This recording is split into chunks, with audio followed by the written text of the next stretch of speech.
महिला कविता, जिसको उसके ही घर वालों ने वेश्या बनने पर मजबूर कर दिया, जो अपना भरण पोषण करने के लिए इस काम को करती है, वो इससे बहुत ज़्यादा परेशान है।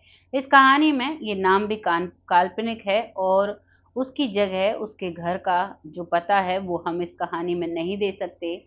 ये महिला जो बताती है उसे सुनकर बहुत ही हैरानी होती है और बहुत ही ज़्यादा हमें ऐसा लगता है कि हमें सोचना चाहिए, अपने कर्मों पर खासा ख्याल रखना चाहिए। जिस तरीके से इस महिला को भुगतना पड़े, ऐसे कोई भी ना भुगते, इसीलिए इस कहानी को हम लेकर आए हैं। आइए जानते हैं इस कहानी में कैसे एक महिला को उसके माता-पिता, सास-ससुर और उसका पति इस काम में धकेल देता है और इस काम को वो करने पर जीवन भर मजबूर होती है। नमस्कार, मैं महक चौधरी आज आपके सामने फिर से एक सच्ची घटना लेकर आई हूँ। आज की कहानी में एक महिला कविता, जिसकी शादी होती है, जो कि बहुत ही गरीब परिवार से होती है।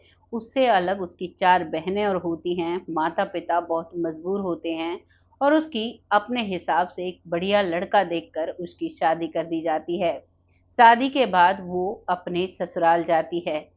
ससुराल में 1 ही साल रहती है। 2017 में उसकी शादी होती है और 1 साल के अंदर उसका पति उसे इतना टॉर्चर करता है, बात-बात पर उसे पीटता है, बात-बात पर उसे घर से निकाल देता है। रात-रात भर वो घर से बाहर बैठी रहा करती और लगातार 1 साल तक इस टॉर्चर को झेलती है। 2018 आता है और 2018 में उसकी सास उस पर एक तेल डालकर यानी कि डीज़ल डालकर उसे जलाने की कोशिश करती है, लेकिन जैसे ही वो शोर मचाती है, तो कुछ पड़ोसियों की वजह से वो बच जाती है। ये मामला जब सभी के सामने आता है, तो उस लड़की को उसके मायके भेज दिया जाता है। करीबन 1 महीने वो अपने मायके में रहती है, माता-पिता से, सभी से गुहार लगाती है, मेरे साथ बहुत अलग हुआ है, गलत हुआ है, अन्याय हुआ है, मुझे न्याय चाहिए। लेकिन माता-पिता इतने सक्षम नहीं होते हैं, वो अपनी बेटी को न्याय नहीं दिला पाते हैं और अंत में वो अपनी बेटी को घर से निकाल देते हैं। क्योंकि आज भी बहुत सारे परिवारों में मान्यता होती है, जब बड़ी बेटी घर आकर बैठ जाती है तो छोटी जो लड़कियां बेटियां घर में होती हैं, उनकी शादी होना बहुत मुश्किल काम हो जाता है। इसी डर से माता पिता कह देते हैं कि बेटा, अपना जो भी देखना है तुम खुद देखो, हम तुम्हें अब यहाँ नहीं रख सकते। और 1 महीने के अंदर ही वो माता-पिता जो 17 साल तक अपनी उस बेटी को पालते हैं, उसके हर ख्वाब को पूरा करने की कोशिश करते हैं, वो भी उसे छोड़ देते हैं। अब वो मजबूर, बेसहारा लड़की मजबूर काम के लिए इधर-उधर तलाश करती है, जहाँ भी जाती काम करती, काम के बदले कोई भी उसे पैसा नहीं देना चाहता, सब उसकी आबरू लूटना चाहते हैं। बचते-बचाते लगातार 1 साल तक वो प्रयास करती है, लेकिन ज़माने के सामने मजबूर हो जाती है और मजबूर होकर अब वो इस काम को करने लगती है। वो वेश्या बन जाती है और अब अपना पेट भरने के लिए वो इसी तरीके से अपनी जीवनी चलाती है। जब वो इस काम को करती है तो उसे अंदर से बहुत दर्द होता है, बहुत बुरा लगता है, ऐसा लगता है कि मेरे साथ ऐसा क्यों हो रहा है? मैं ही एक अकेली ऐसी क्यों हूँ जिसे ना माता-पिता ने सहारा दिया और ना ही उसके ससुराल वालों ने उसे रखा। ऐसा मैंने क्या किया होगा जिसका मुझे भुगतान करना पड़ रहा है? और हमारे परिवारों में यही बात कही जाती है बुजुर्गों द्वारा कि तुमने कुछ पिछले जन्म में कुछ बहुत ही गलत किया होगा, जिसकी वजह से तुम्हें ये सब भुगतना पड़ रहा है। इसी चीज़ को सुनते हुए अब वो तलाश करती है कि किस तरीके से मुझे पता चले कि मैंने पिछले जन्म में ऐसा क्या बुरा काम किया था जिसका मुझे इतना बड़ा कीमत चुकानी पड़ रही है। वो जगह-जगह तांत्रिक बाबाओं के पास जाती है, लेकिन उसे अपने सवालों का जवाब नहीं मिल पाता है। तभी एक दिन वो यूट्यूब पर कुछ वीडियोज़ देख रही थी, तभी वहाँ पर वो पास्ट लाइफ रिग्रेशन के बारे में सुनती है और एक संस्था के साथ जुड़ती है। उन्हें अपनी सारी परेशानी बताती है, वहाँ से भी वो अपना नाम, पता सब गुप्त रखती है और उनसे जब सारी समस्याएँ बताती है, तो वो उसका सेशन कराने के लिए तैयार हो जाते हैं। जैसे-तैसे कुछ पैसे जोड़कर वो वहाँ जाती है और वहाँ पर कुछ दिन रहकर, क्योंकि वहाँ पर वो कुछ क्रियाएँ बताते हैं, कुछ तरीका बताते हैं, मेडिटेशन कराते हैं, जिससे इंसान आसानी से उस सेशन को देख ले उस सेशन में, क्योंकि लगातार 5 से 6 घंटे उस सेशन में बैठना पड़ता है, तब जाकर हमें पिछले जन्मों की याद आती है। उसके दिमाग में सिर्फ़ एक ही सवाल था कि मुझे इस जन्म में ये कार्य क्यों करना पड़ रहा है? क्योंकि वो ज़्यादा पढ़ी-लिखी भी नहीं थी, मज़दूरी उसे मिलती नहीं थी, वहाँ पर सब लोग गंदी नज़र जमाए हुए थे। अब इसी चीज़ को सोचते हुए वो अपना सेशन शुरू करती है। जैसे-जैसे वो अपने पिछले जन्मों को देखती है, तो लगातार कई जन्मों को देखने के बाद भी उसे नहीं पता चल पाता है कि उसने ऐसा क्या गलत किया है, जो वो ये सब कुछ अब इस जन्म में भुगत रही है। वो सेशन से बाहर आ जाती है और अब वहाँ पर जो सेशन चलाते हैं, जो इस थेरेपी को, जो इस प्रयोग को करते हैं, वो कहते हैं कि अभी आपको और मेडिटेशन करनी होगी और अपने आप को अध्यात्म से जोड़ना होगा। लगातार 1 महीने तक प्रयास करती है और फिर से वो इस सेशन में बैठती है और फिर से वो अपने पिछले जन्म को देखने की कोशिश करती है। तो उसे पता चलता है कि लगभग 100 साल पहले उसका जन्म हुआ था। वहाँ पर एक बहुत बड़ी इमारत बन रही है, जहाँ पर बहुत सारे मज़दूर कार्य कर रहे हैं और वहाँ पर वो अपने आप को एक पुरुष के रूप में पाती है। वो देखती है कि जो मज़दूर कार्य कर रहे हैं, उनसे काम लेता है एक व्यक्ति, जिस व्यक्ति का नाम होता है भैरव सिंह। वो उन मज़दूरों पर बहुत अत्याचार करता है और बहुत ज़्यादा उन्हें प्रताड़ित करता है। कई-कई बार तो जब उन्हें वो मज़दूरी शाम को अपनी मिला करती, तो उस मज़दूरी को वो छीन लिया करता। दूर-दूर से लोगों को मज़दूरी के लिए लाया जाता था। उनकी पत्नियाँ या फिर उनकी बेटियाँ, उनके साथ वो बहुत गलत करता था। न जाने कितनी महिलाओं की उसने आबरू लूटी थी उस जन्म में। वो जब उससे पूछा जाता है कि यहाँ पर क्या तुम्हें कोई रोकता नहीं?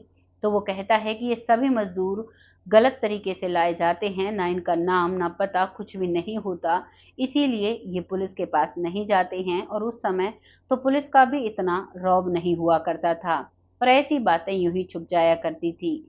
वो इमारत बनती है और वहाँ पर वो बहुत दुष्कर्म करता है, बहुत ज़्यादा लोगों को मारता है, किसी की भी कद्र नहीं करता है और धीरे-धीरे वो बुज़ुर्ग हो जाता है। बुज़ुर्ग होने के बाद जो नेचुरल डेथ होती है, अपने आप वो इस दुनिया से चला जाता है।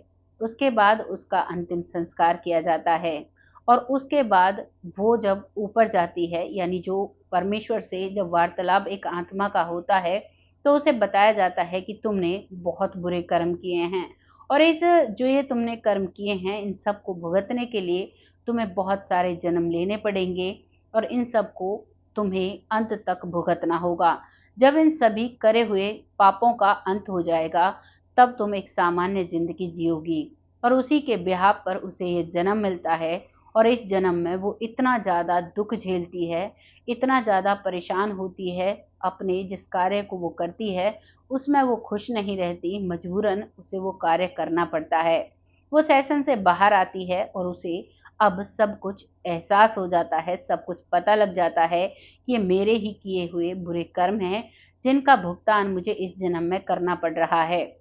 और अब उसके अंदर जो बार-बार एक सवाल उठा करता था, वो सवाल का जवाब उसे मिल चुका था और अब वो अपनी ज़िंदगी को ऐसे ही काटने लगती है।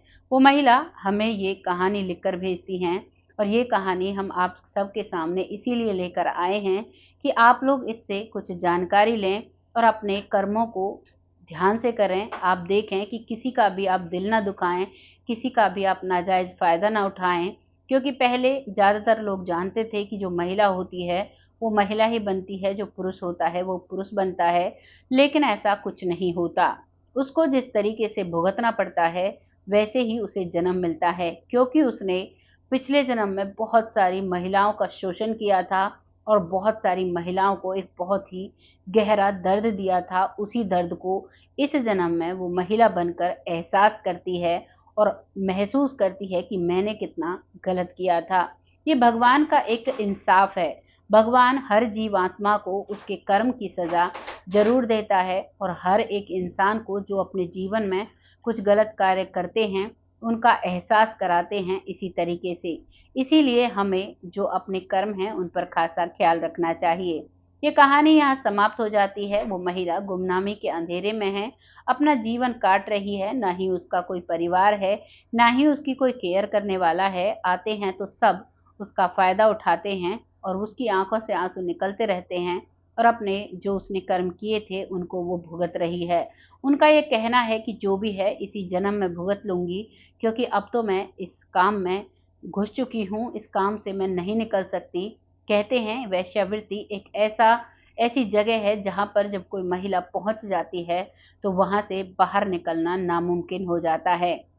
क्योंकि एक व्यक्ति जब आता है तो वो उसे पहचान जाता है और उसके बाद अगर महिला शरीफ बनकर जीना चाहे तो भी उसे ये समाज नहीं जीने देता है। इसीलिए अपने कर्मों पर ध्यान दीजिए, अच्छे से ज़िंदगी को बिताइए। ज़िंदगी बहुत खूबसूरत है, बहुत अच्छे-अच्छे कार्य हैं इस ज़िंदगी में करने के लिए। इन कहानियों से हमें यही सीख मिलती है कि हमें अपने जीवन में अपने सभी कार्यों को बड़े ध्यानपूर्वक करना चाहिए। हमें हर चीज़ का ख़ासा ख़्याल रखना चाहिए। आपको ये कहानी कैसी लगी है कमेंट सेक्शन में ज़रूर बताइएगा। लोगों के साथ शेयर करिएगा, क्योंकि आपका शेयर हमारे लिए बहुत मायने रखता है। जब आप वीडियो पर कमेंट करते हो तो हमें भी एहसास होता है कि वाक़ई में लोगों को ये कहानियाँ पसंद आ रही हैं और इन कहानियों से उनके जीवन में कुछ बदलाव आ रहे हैं। लोग मानवता की तरफ उजागर हो रहे हैं, गलत कार्यों से हट रहे हैं, करने से पहले एक बार ज़रूर सोचेंगे। इसीलिए इन वीडियोज़ को मैं लेकर आती हूँ। जो भी आपको लगा है लिखिएगा ज़रूर। अब वक़्त आता है उन लोगों का जो लोग हमें दिल से सपोर्ट करते हैं, बहुत प्यारे कमेंट करते हैं, जिनमें सबसे पहला नाम आता है सरयू बाला जी। बहुत प्यारे कमेंट करती हैं, आपका तहे दिल से आभार व्यक्त करती हूँ। ऐसे ही अपना सपोर्ट बनाए रखें। अगला नाम आता है मंजू चौधरी जी, जो बहुत पॉज़िटिव कमेंट करती हैं, बहुत अच्छा लगता है। काफ़ी बड़ा कमेंट करती हैं। ऐसे ही अपना सपोर्ट अपनी बहन को देते रहें, जिससे कि मैं आगे बढ़ती रहूँ। अगला नाम आता है पिंकी भोई जी, जो बहन कहकर सम्मानित करती हैं, बहुत अच्छे से सपोर्ट करती हैं, बहुत अच्छा लगता है। ऐसे ही अपना सपोर्ट बनाए रखें, जिससे कि ऐसी कहानियाँ आप सबके सामने मैं लाती रहूँ। अगला नाम आता है जमुना जी, जो बहुत अच्छा कमेंट करती हैं। बहुत अच्छा लगता है जब वो कमेंट करती हैं, ऐसा लगता है कि हमारे परिवार के लोग हमारे साथ जुड़े हुए हैं और वो अपनी भावनाएँ जब लिख कर भेजते हैं तो वाक़ई में बहुत अच्छा लगता है। अगला नाम आता है मोहम्मद राव यासीन जी, जो बहुत अच्छे से कमेंट करते हैं, बिटिया कहकर सम्मानित करते हैं, बहुत अच्छा लगता है। ऐसे ही अपना सपोर्ट करते रहें और अपना आशीर्वाद देते रहें।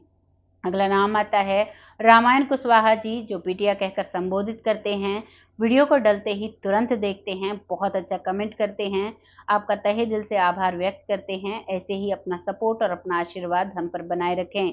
अगला नाम आता है भूप सिंह सैनी जी, जो बहुत अच्छे से सम्मानित करते हैं, बिटिया कहते हैं, बहुत अच्छा लगता है और बहुत अच्छे कमेंट करते हैं। ऐसे ही अपना आशीर्वाद हम पर बनाए रखें। अगला नाम आता है राजेंद्र सिंह, जो बहन कहकर सम्मानित करते हैं। ऐसे ही अपना सपोर्ट बनाए रखें और अपनी बहन को ऐसे ही आगे बढ़ाते रहें, बहुत अच्छा लगता है। अगला नाम आता है लखविंदर सिंह, जो बहुत अच्छे से कमेंट करते हैं, बहुत अच्छे से सपोर्ट करते हैं। ऐसे ही सपोर्ट करते रहें। बहुत सारे नाम रह गए हैं जिनको अगली वीडियो में ले लिया जाएगा। तब तक ऐसे ही अपना प्यार और अपना आशीर्वाद हमारे साथ बनाए रखें, जिससे कि हम आगे बढ़ते रहें। बहुत जल्द ऐसी ही किसी सच्ची और अच्छी स्टोरी के साथ आती हूँ। तब तक सब आप खुश रहें, आबाद रहें, स्वस्थ रहें, यही कामना करती हूँ और अपने कर्मों पर खासा ख्याल रखें, जिससे कि हमारा जीवन जो है वो सुखमय रहे। इस जीवन में भी हम सुखी से जिएँ। कहते हैं जब हमारे पुराने जो कर्म होते हैं, उनको हम यहाँ पर अच्छे कर्मों से काट देते हैं, तो तब हमारा जीवन बहुत शांतिमय हो जाता है। तो इसीलिए अच्छे से जिएँ। तब तक के लिए जय हिंद, जय भारत।